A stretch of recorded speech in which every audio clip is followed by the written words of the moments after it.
इस पवित्र धाम में प्रभु जगन्नाथ जी की स्थापना किसी दिव्य और महान ब्राह्मण के द्वारा ही होनी चाहिए।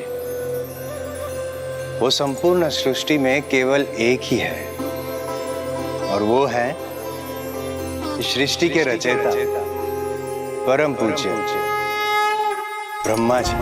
ब्रह्मदेव, हे देवर्षि, आपका सुझाव अद्भुत है। इससे अधिक प्रसन्नता की बात और क्या हो सकती है। किंतु मैं ब्रह्मदेव को आमंत्रित कैसे करूंगा?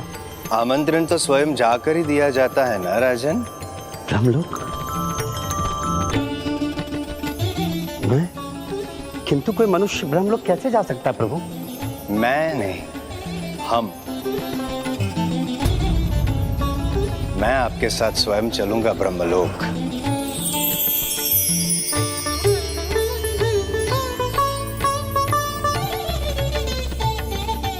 इसी कार्य के लिए तो प्रभु जगन्नाथ जी ने मुझे आपके पास भेजा है राजन। किंतु इससे पहले आपको विचार कर लेना होगा कि आप मेरे साथ आना चाहते हैं या नहीं।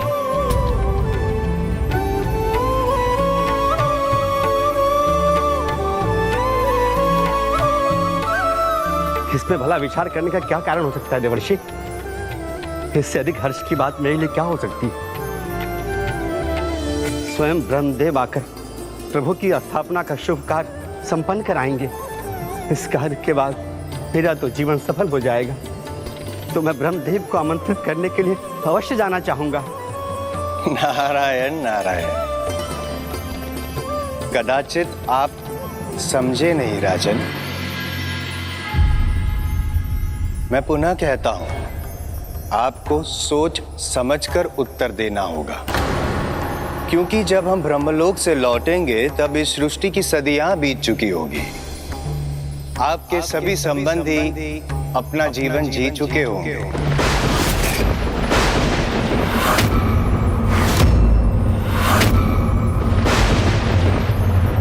राजन, यदि आप अभी मेरे साथ ब्रह्मलोक आते हैं तो कदाचित आप अंतिम बार अपने संबंधियों से मिलाप कर रहे हैं।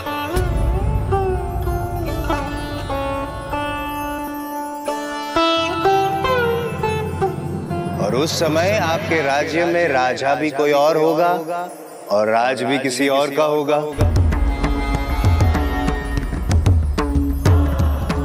और आपके भ्राता, उनकी तो अनेकों पीढ़ियां जा चुकी होगी।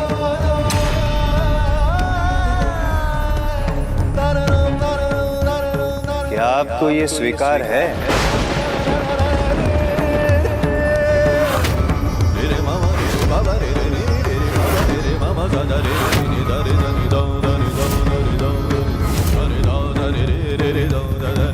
अपने परिवार को, अपनी इस पृथ्वी को सबका बलिदान करके ब्रह्मलोक में जाना,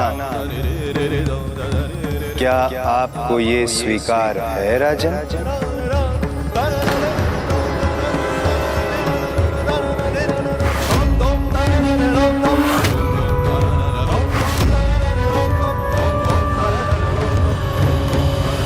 अर्थात ये फिर महाराज इंद्रद्युम्न की एक और परीक्षा थी। आपने जो कहा वो उचित था। पुरी में जगन्नाथ मंदिर का निर्माण, वहां प्रभु की स्थापना वास्तव में एक भागीरथी कार्य था। महाराज इंद्रद्युम्न और उनके परिवार को अनेकों परीक्षाएं देनी पड़ रही थी और अब ये अंतिम परीक्षा अत्यंत कठिन थी, जहां अपने परिजनों के साथ अपने जीवन का भी त्याग करना था। तो फिर क्या चुनाव किया महाराज इंद्रद्युम्न ने? सब कुछ त्याग कर ब्रह्मलोक जाने के लिए तैयार हुए वो। तब तो महाराज इंद्रद्युम्न सोच विचार में डूब गए होंगे ना। अपने सभी परिजनों को छोड़कर ब्रह्मलोक जाने का निर्णय लेना सरल तो कदापि नहीं रहा होगा, ना उनके लिए और न ही उनके परिजनों के लिए। संसार को प्रभु जगन्नाथ जी के महान धाम से वंचित नहीं कर सकता। धर्म, मोह और माया का अंत कर जीवन के निर्मल अर्थ से अवगत कराता है। हे देवर्षि नारद, मैं ब्रह्मलोक अवश्य जाऊंगा। स्वामी,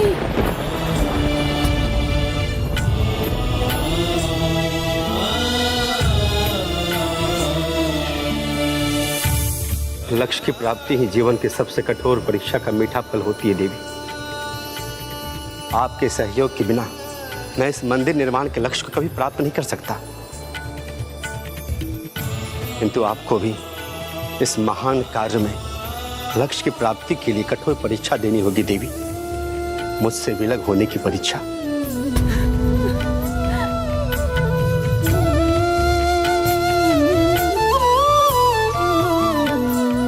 स्वामी, अर्धांगिनी हूँ आपकी। आपके कार्य, धर्म और लक्ष्य की प्राप्ति में मैं भी उत्तरदायी हूँ।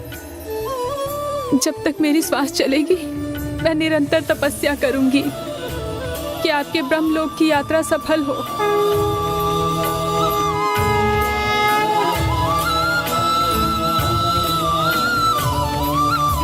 भैया, आप हमारी चिंता मत कीजिए। मैं और ललिता भाभी का ध्यान रखेंगे। हम अपना शेष जीवन भाभी की सेवा और आपकी कार्य की पूर्ति की कामना में बिताएंगे। मैं भी प्रतिदिन आपके नाम से प्रभु नील माधव को भोग चढ़ाऊंगा और प्रभु से प्रार्थना करूंगा कि आपको आशीर्वाद दें और आप अपने जीवन का ध्येय प्राप्त कर सकें। नारायण नारायण, अद्भुत। आप सभी प्रभु कार्य के लिए कितना महान त्याग करने जा रहे हैं। हे प्रभु, जब परिवार का समर्थन प्राप्त हो तो कोई भी लक्ष्य बड़ा नहीं रहता, और अब मेरे परिवार का साथ पाकर मेरा उत्साह और मेरा साहस और बढ़ गया है। हे देवर्षि नारद, मेरा मार्गदर्शन कीजिए। मुझे बताइए कि मुझे और क्या करना है। यहाँ से प्रस्थान करने से पूर्व आपको प्रभु की प्रतिमा पूर्ण करनी होगी।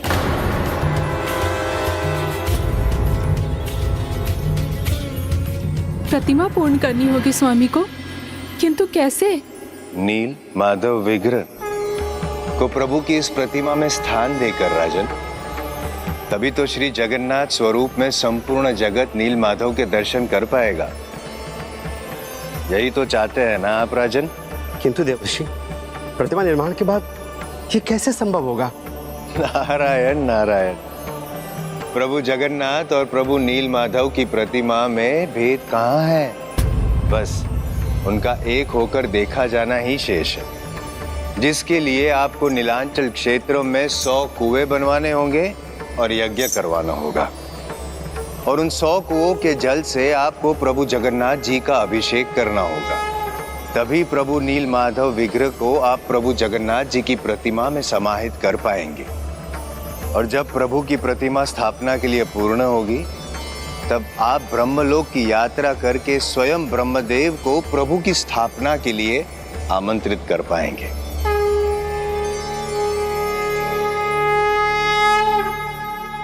सौ कूप, 100 यज्ञ। वहां अन्य सभी ये सुनकर ऐसे ही स्तब्ध हो गए थे, किंतु महाराज इंद्रद्युम्न नहीं। उन्हें न तो कूप खुदवाने में कोई कठिनाई दिखाई दी और न ही 100 यज्ञ करवाने में। उनके लिए तो ये सब बस एक भागीरथी कार्य का एक भाग था, जो मंदिर निर्माण के रूप में स्वयं भगवान ने उन्हें सौंपा था। इसलिए देवर्षि नारद का निर्देश पाकर महाराज इंद्रद्युम्न ने इन दोनों ही कार्यों का आरंभ कर दिया।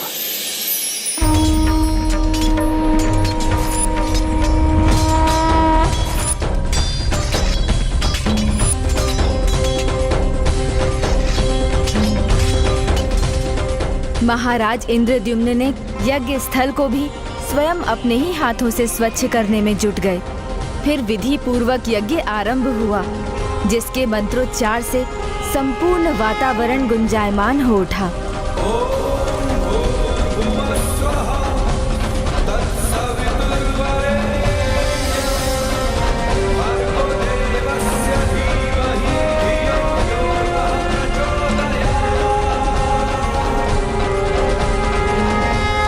और अंत में पूर्णाहुति के साथ यज्ञ संपन्न हुआ। इस प्रकार देवर्षि द्वारा दिए गए सभी निर्देशों का उन्होंने पालन किया। कुछ ही माह में एक दुर्गम कार्य को बड़ी सुगमता से संपन्न किया उन्होंने। नीलांचल क्षेत्र में वो 100 कूप भी बनवा चुके थे। और 100 यज्ञ भी संपन्न कर चुके थे। और फिर महाराज ने स्वयं उन 100 कूपों पर जाकर प्रभु जगन्नाथ के अभिषेक हेतु वहां का जल एकत्र किया। साधारण वस्त्रों को धारण कर सरल भक्ति के भाव से वो और उनका संपूर्ण परिवार प्रत्येक कूप पर गया और वहां का जल एकत्र किया। इस प्रकार वो 100 कूपों का जल लेकर आए। इतना कठिन परिश्रम करने में उन्हें थकान का भी अनुभव होने लगा, किंतु महाराज इंद्रद्युम्न रुके नहीं, प्रभु का नाम लेकर आगे बढ़ते रहे। और जब वो स्वयं ये कार्य करने में असमर्थता का अनुभव करने लगे तो देवी गुंडीचा और विद्यापति ने उनका साथ दिया। महाराज को प्रभु के महान भक्त विश्ववसु और देवी ललिता का साथ भी प्राप्त था, जो निरंतर प्रभु सेवा में उनका हाथ बटाते थे।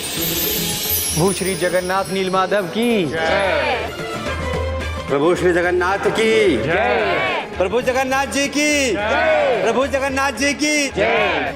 प्रभु श्री जगन्नाथ की जय। प्रभु नीलमाधव की जय। प्रभु नीलमाधव की जय।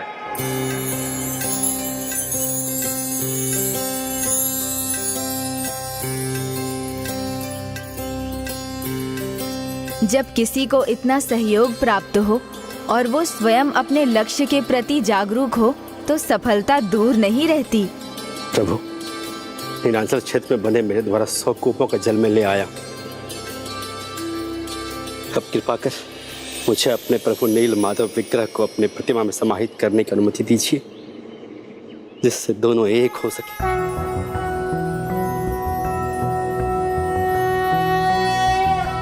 शान्ताकारं भुजगशयनं पद्मनाभं सुरेशं विश्वाकारं गगनसदृशं मेघवर्णं शुभांगं लक्ष्मीकान्तं कमलनयनं योगिहृदध्यानगम्यं वन्दे विष्णुं भवभयहरं सर्वलोकैकनाथम्।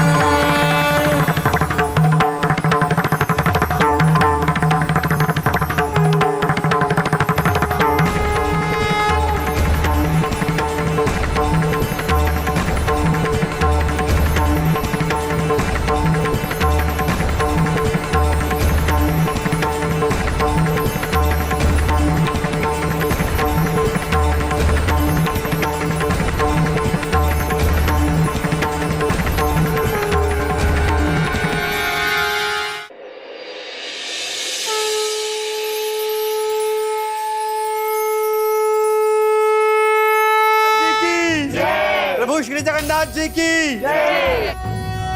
नारायणं गदाध्यक्षं गोविन्दं कीर्तिभासनं ओम श्री नारायण हरि।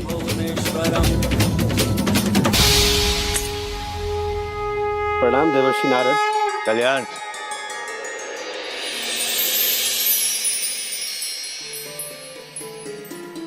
इस पवित्र धाम में प्रभु जगन्नाथ जी की स्थापना किसी दिव्य और महान ब्राह्मण के द्वारा ही होनी चाहिए, और वो है ब्रह्मा जी। यदि आप अभी मेरे साथ ब्रह्मलोक आते हैं तो कदाचित आप अंतिम बार अपने संबंधियों से मिलाप कर रहे हैं। स्वामी अब अपने कर्तव्य पथ पर आगे जाएंगे, अर्थात उनसे विदा लेने का कठिन समय आ गया। राजन, प्रभु प्रतिमा पूर्ण हुई।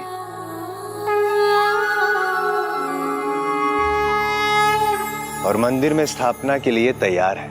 आपके मार्गदर्शन और आपकी सहायता के लिए आपको कोटि कोटि धन्यवाद। ना ना ना ना, धन्यवाद अभी नहीं। अभी तो मेरा मुख्य मार्गदर्शन शेष है, आपको ब्रह्मलोक पहुंचाने का। क्या राजन, आप उसके लिए तैयार हैं?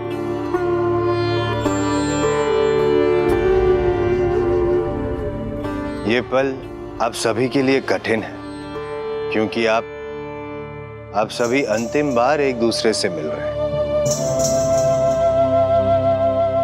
विदा लेना असंभव सा लग रहा होगा ना?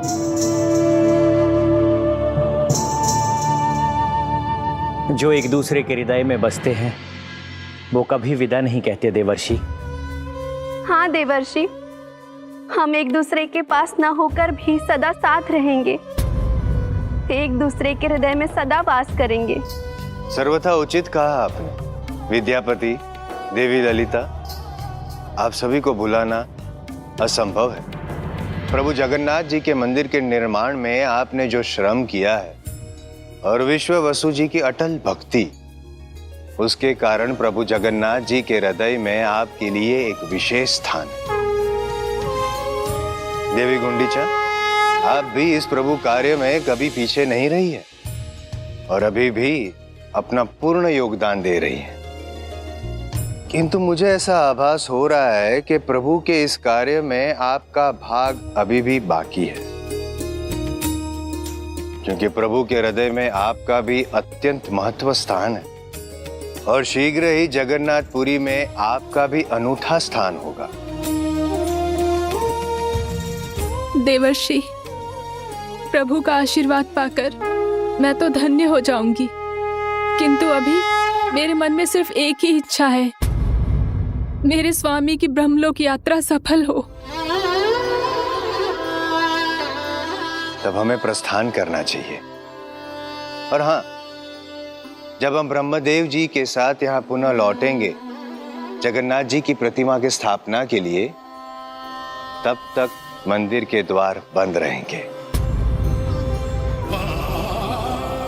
उचित है, हम इस बात का ध्यान रखेंगे। महारानी, मैं आपको, ललिता और विद्यापति को अपने साथ अपने कबीले ले जाऊंगा।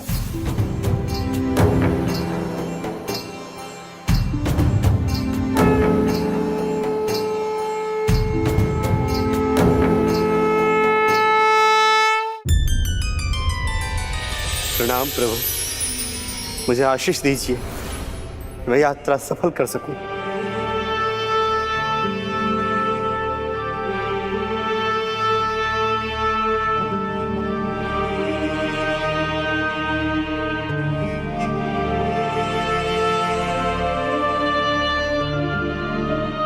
प्रणाम भक्त शिरोमणि विश्व वसु जी।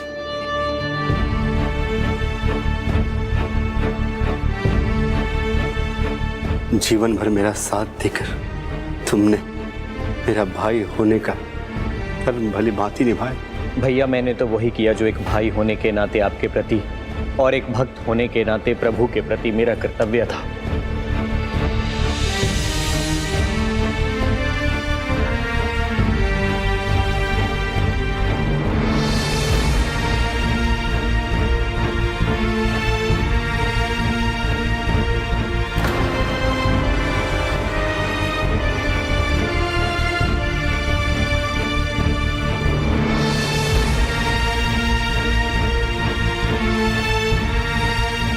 स्वामी, आप तनिक भी चिंता मत कीजिएगा।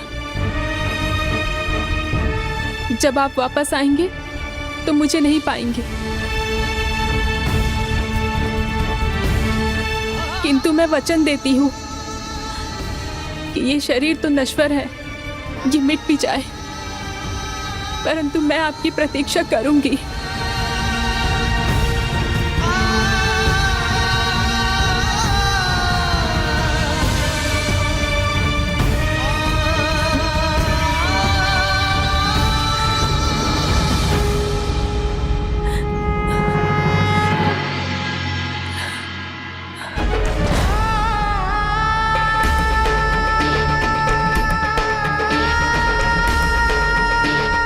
चलिए देवर्षि।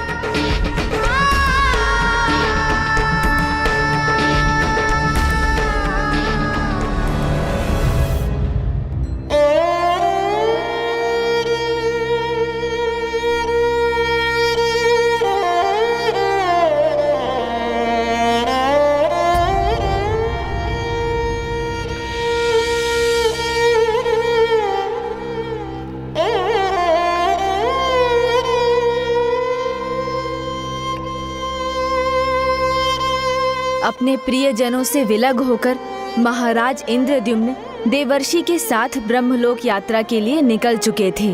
दूसरी ओर थी महारानी गुंडीचा, जिनके बारे में देवर्षि नारद ने ही कहा था कि इस कार्य में उनका भाग अभी समाप्त नहीं हुआ था।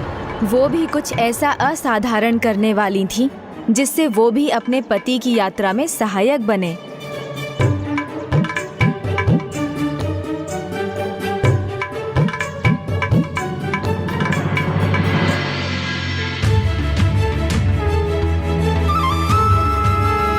अद्भुत। इस स्थान पर इस शिला को देखकर मुझे दिव्य आभास हो रहा है।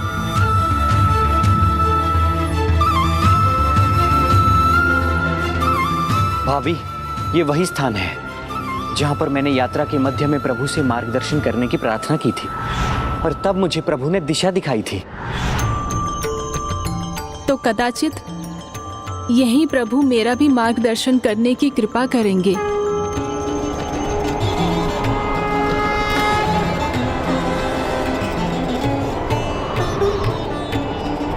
जब तक मेरी श्वास चलेगी मैं निरंतर तपस्या करूंगी कि आपकी ब्रह्मलोक की यात्रा सफल हो।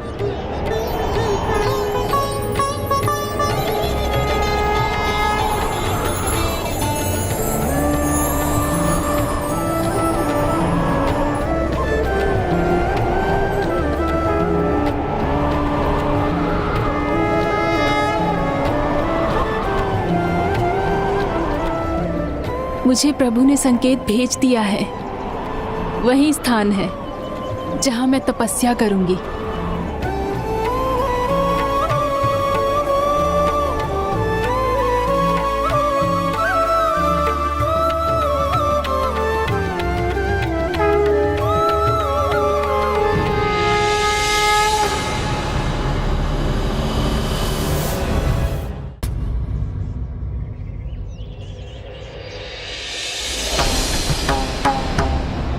भाभी, आप यहाँ क्यों आ गए? हे देवर्षि, अब इस पर्वत को पार कर आगे कैसे जाना है? अर्धांगिनी के सुकर्मों की शक्ति अर्धांग को भी प्राप्त होती है राजन। पति धर्म के मार्ग पे चले हैं, ये तो होना ही था। मैं यही ध्यान समाधि में लीन रहूंगी। भाभी, ये आप क्या कह रही हैं? आप यहाँ रहेंगी?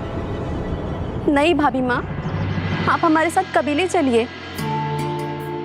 यदि प्रभु ने इन्हें यहीं रहकर ध्यान करने की प्रेरणा दी है तो हमें इनका समर्थन करना चाहिए। मैंने स्वामी को वचन दिया था कि जब तक मेरी श्वास चलेगी मैं स्वामी की सफलता के लिए तपस्या करूंगी। उचित है भाभी, यदि आपकी यही इच्छा है तो फिर हम भी यहीं रहकर अपना कर्तव्य निभाएंगे। हाँ भाभी माँ, हम यहीं रहकर आपकी देखभाल करेंगे और हमारे बाद हमारे वंशज भी यही करेंगे। नहीं भाभी, आप हमें रोक नहीं सकते। हमने भैया को वचन दिया है।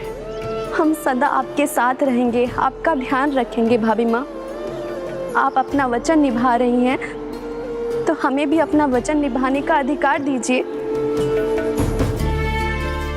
नहीं देवर जी, मैं धरती माँ के आंचल में बैठकर ही समाधि लूंगी।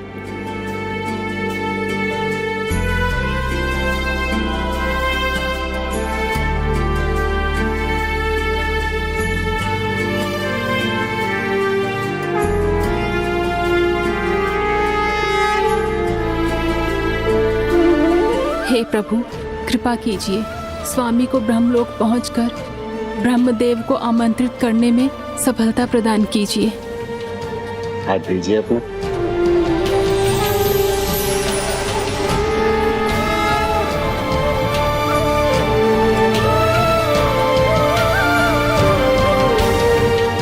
सत्य कहा था आपने देवर्षि, अर्धांगिनी होने के नाते पति के धर्म कर्म में आधा पुण्य पत्नी को भी प्राप्त होता है। उसी प्रकार पत्नी जब पूजा पाठ करती है, तप करती है, तो उसका पति कहीं भी क्यों ना हो, पत्नी का पुण्य भी उसे प्राप्त होता है।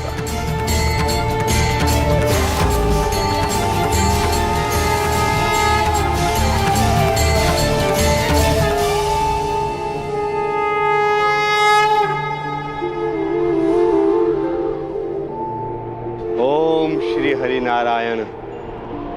ओम Shri Hari Narayan.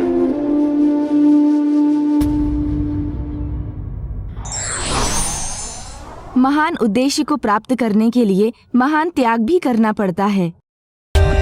For more updates, subscribe to our channel, click the show links and enjoy watching the videos.